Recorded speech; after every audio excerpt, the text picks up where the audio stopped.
Welcome to season 2 of Chats from the Chest Freezer. Oh, it's 3.9 degrees in here, so let's not stuff around and let's dive into the new season. In this season, I'm going to interview some of the world's greatest endurance athletes, not just the fast ones, but the ones who never quit. This series has two purposes. The first is so that we can learn how and why some of these people can seemingly go forever. And the second is for those who are preparing for the August Clint Eastwood Last One Standing.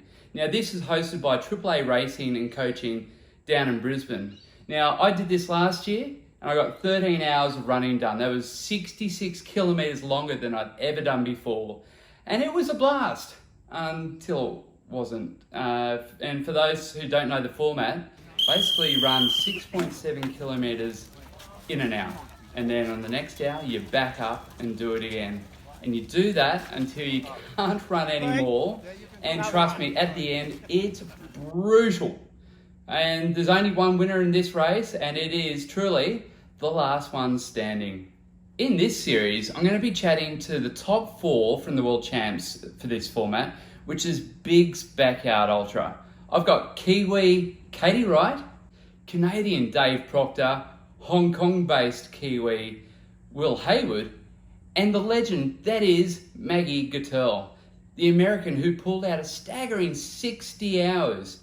Now, if you think that's impressive, Chats from the Chest Freezer wouldn't be worth it if I didn't have a talk to the one and only Gary Cantrell, aka Lazarus Lake. He is the creator of the mythical Barkley Marathons, but also Last One Standing. And if you haven't watched the documentary on him and the Barkleys, do it. I'll tell you what, it is 100% worth it. And as an extra treat, I'm going to actually be chatting to Sarah Thomas, the only person in the world to have completed a 4-way crossing of the English Channel.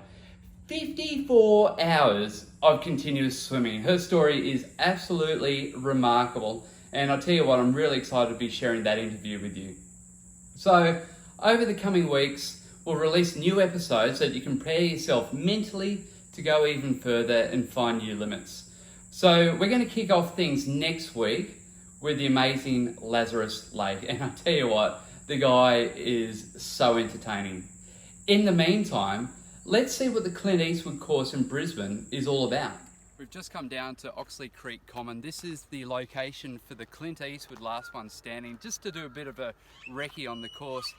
And you can hear the beautiful birds singing. They just chirp all the way through this course. You can see it's a beautiful, well-groomed gravel track the whole way, and it's this width the entire way. Pretty much no hills at all on this. There's a slight rise of maybe about 2 meters. That's about it. It takes the advantage away from the skinny runners and the ultra runners, and really levels the playing field. And this is really what Last Man Standing and the Backyard Ultras is all about. An easy course to make it less of the physical and more of the mental game. This is going to be absolutely fantastic. We're up at the end of the course. This is the secret garden up here with these beautiful big trees.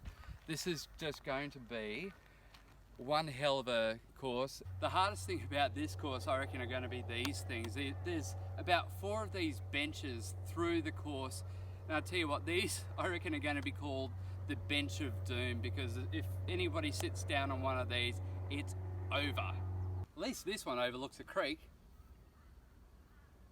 Here we are at the intersection. Down here, this is Wagtail Way. 500 metres down the end is Pelican Island. Turn around there and come back. Head out this way to the Secret Garden. Back down to Pelican Island, back up, and then to the finish. But you know what the worst part about this intersection is? Check this out. Another Bench of Doom.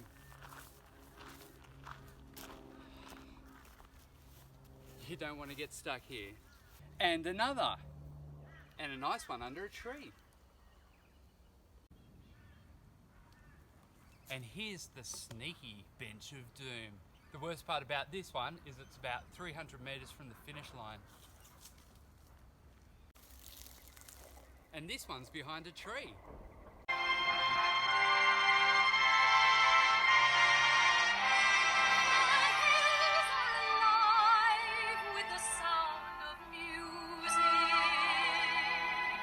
Wow, I tell you what, I haven't spun around like that since I was a kid. What do you reckon though? I must do a pretty good Julie Andrews interpretation, don't you think?